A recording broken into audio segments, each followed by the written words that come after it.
Welcome to News for You, and thank you for making us your choice in broadcast. Our top stories today: a hero emerges out of the terror in France, leaked documents further implicate North Korea in the Sonia hack, and Jake brings us up to date about police militarization in America. I'm Sarah. And I'm Brendan. A story of personal heroism has emerged amidst the tragedy of the recent terrorist attacks in France.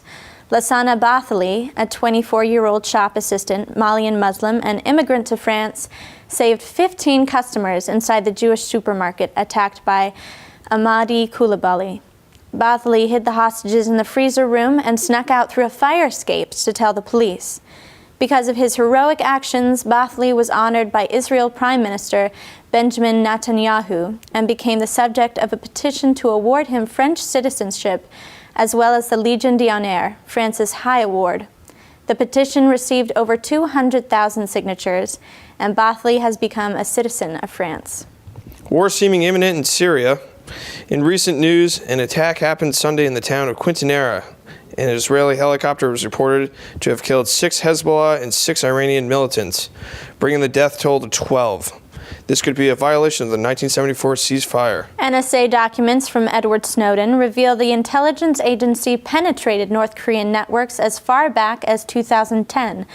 Chinese networks that serve as conduit to the internet for North Korea were infiltrated, giving the NSA a look inside North Korea's internet architecture, allowing the agency to identify and track about 6,000 hackers. The investigators determined that North Korea had acquired access to the credentials of a Sony systems administrator, which they used to compromise the company's network. The finding has added credibility to the FBI's claim that the Sony hacking came from North Korea.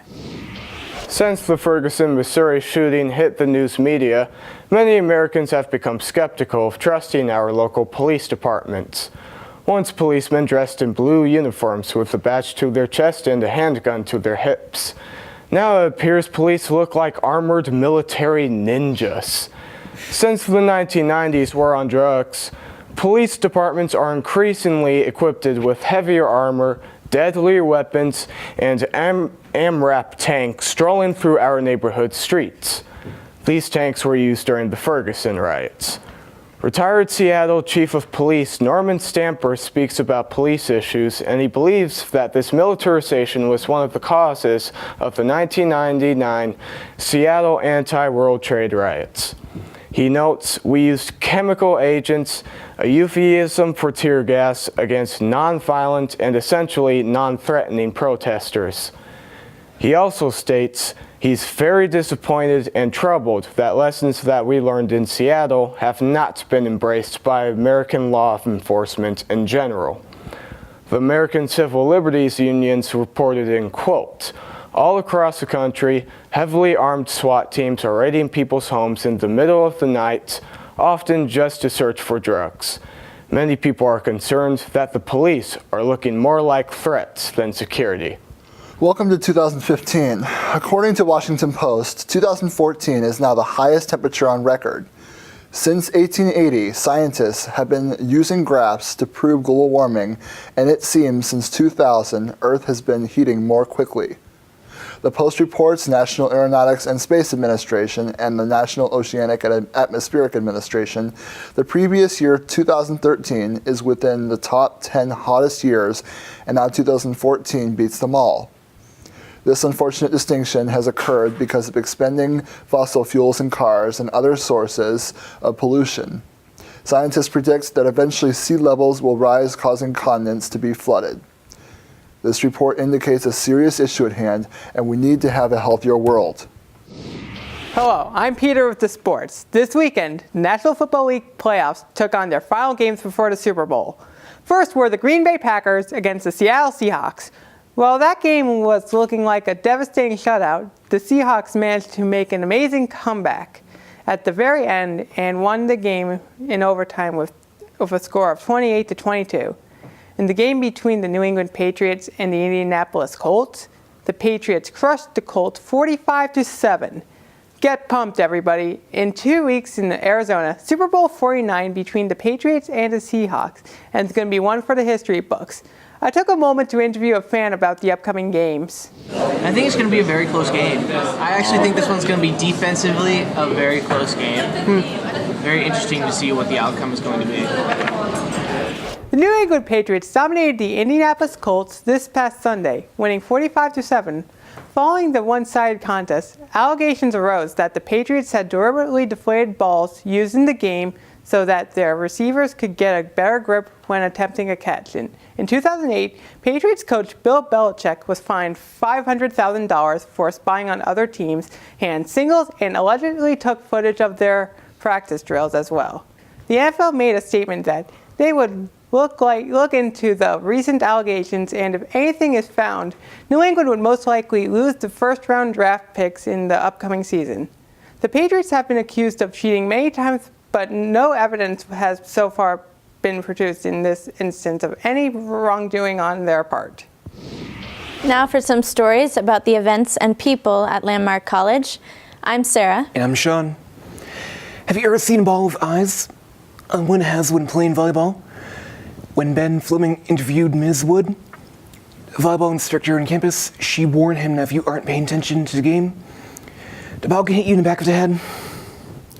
This game requires a lot of attention from the players, which Ellen calls court awareness. The players need to know where their fellow teammates are on the court and where the ball is at all times. In this intense and fast-moving game, players need to be aware of communication, for that is the key to success. On the court, Ellen describes that communication is more than just words. It involves hand signals, body movement, and knowing your teammates well enough to know what they're going to do in any situation. But what Ellen likes most about volleyball is that when she's playing, everything around her disappears. Save the ball with eyes. Being a player my whole life and playing on a championship team when I was in high school, it's my favorite sport to play because it's a true team sport that you have to constantly be communicating and working with each other in order to achieve good results.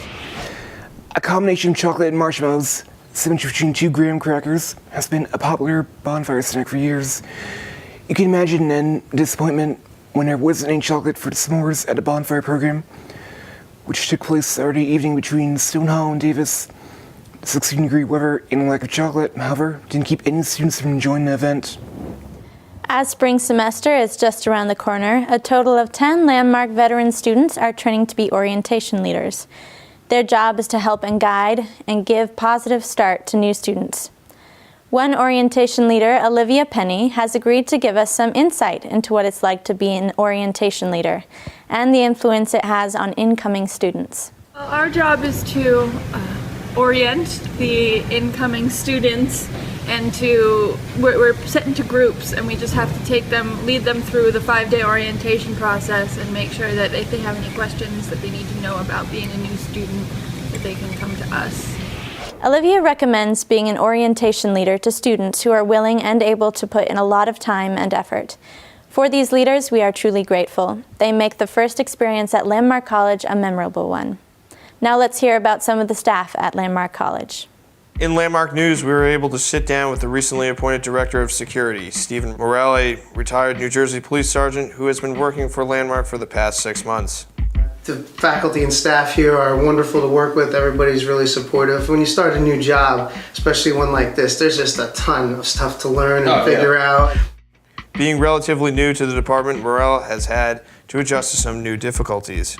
The most difficult thing so far is trying to get investigations done quickly. We often have lots of different cases here, from simple things to more complex things, and such as an assault or thefts and things like that. So trying to find students to interview and trying to get to the bottom of what happens is probably the most difficult. He seems to be acclimating to the job very well, and we wish him the best of luck. Landmark College is different from other schools. The student-faculty ratio is 5-to-1, which creates a much closer relationship with the faculty. Here are a few highlights from when we talked to Adonis Hughes, the recently appointed Director of Conduct and Community Standards. 80% of my job is dealing with the student conduct aspect. with, and some of it overlaps because I look at the community service projects and the community service sanction as being both kind of a program and a sanction. Mr. Hughes was well-spoken and exemplified the good relationships that students build with the faculty and staff at Landmark College. As JTerm comes to an end, students are busy preparing for finals. It is especially important during this time for students to stay healthy. Stanley Brown works for the Health Services Department at Landmark College. She schedules appointments and guides the students seeking help. I enjoy helping other people, whether it be with students, staff, or faculty, and I really enjoy seeing how the students grow over their time here at Landmark. Brown has been working at Landmark for 11 years, and she believes that students should use the health center because, as she puts it, it's convenient, it's here, and the staff are trained to help the students and get them back on track for their academics.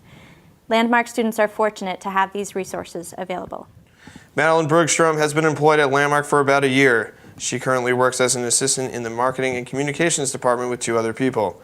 She describes the role of the department as working with everyone, including admissions, Landmark College Institute Research and Training, and institutional advancement. Madeline's responsibilities are to work on Landmark College website. She is planning to make a significant improvement in February. She will use a content management system called Expression Engine. Andy Donahue runs the Peer Mentor program at Landmark College and oversees many of the social programs sponsored by the school. The peer mentors do everything from weekly social groups to off-campus excursions. Andy's goal is to assist students who would tend to avoid socializing and encourage them to use the resources that are available to them so that they may be successful at this school. In an interview, Andy explained the individualized approach he has to take when working with students and the challenges it poses. It's a challenge to know when you should push harder or pull back with a student. It's a challenge to tell when one needs a firm hand or needs me to take a step back. Regarding the overall experience, he stated, "For my job, most of my work is with students. It's flexible. If I think something will work, I can do it so long as it's free or doesn't cost a lot of money. A lot of the students I interact with want to do something, and it's a fun job most of the time." He will continue working at Landmark for the foreseeable future. It's Oscar time. Next month, the 87th Annual Award Show will take place, honoring this year's Hollywood's finest. In all, there will be 24 categories for the award nominees, including Best Picture, Leading Actor and Actress. The Oscars will air on ABC on February 22nd. American Sniper was released this weekend, breaking January's box office sales records. Directed by Clint Eastwood, the film depicts the heroic tale of the U.S. Navy SEAL sniper Chris Kyle. Kyle was considered by many to be the most dangerous U.S. sharpshooter in history for his 160 confirmed kills during his 4 deployments. Played by Bradley Cooper, the film not only portrays all the sacrifices that men and women in the uniform must make, but also sheds light on the struggles faced by the families back at home. This film once again shows us how the worst scars of war not always are physical. American Sniper is nominated for 17 awards, including Oscars, Best Motion Picture of the Year, and Best Performance by Leading Actor. Coming to the end of our show, I would like to thank all of our servicemen and women overseas, and we all hope you come home safe and soon. I'm Brendan Butterly. Thank you for watching News for You.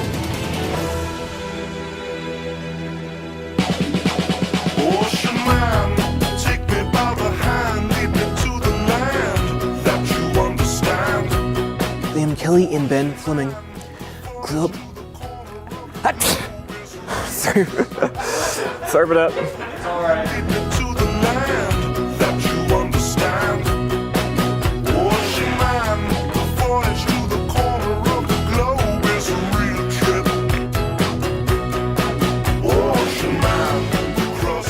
Are we going? Are we live? We're live?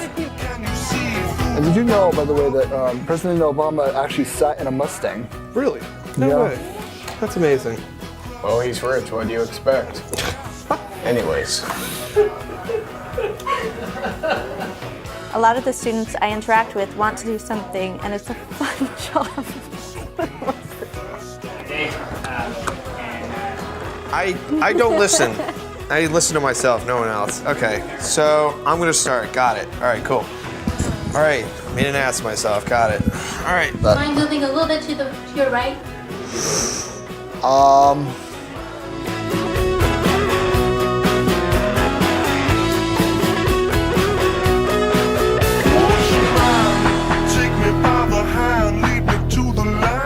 Okay, could you possibly bring the words like a little closer to each other? Now taking it over to Sarah in Las Vegas. Hello, Sarah. Hi, Brendan. Some cool gadgets debuted at this year's Consumer Electronics Show. It's just that it's a fun job mode. Not all the time. To the land that you understand. Ocean man, the voyage to the corner of the globe is a real trip.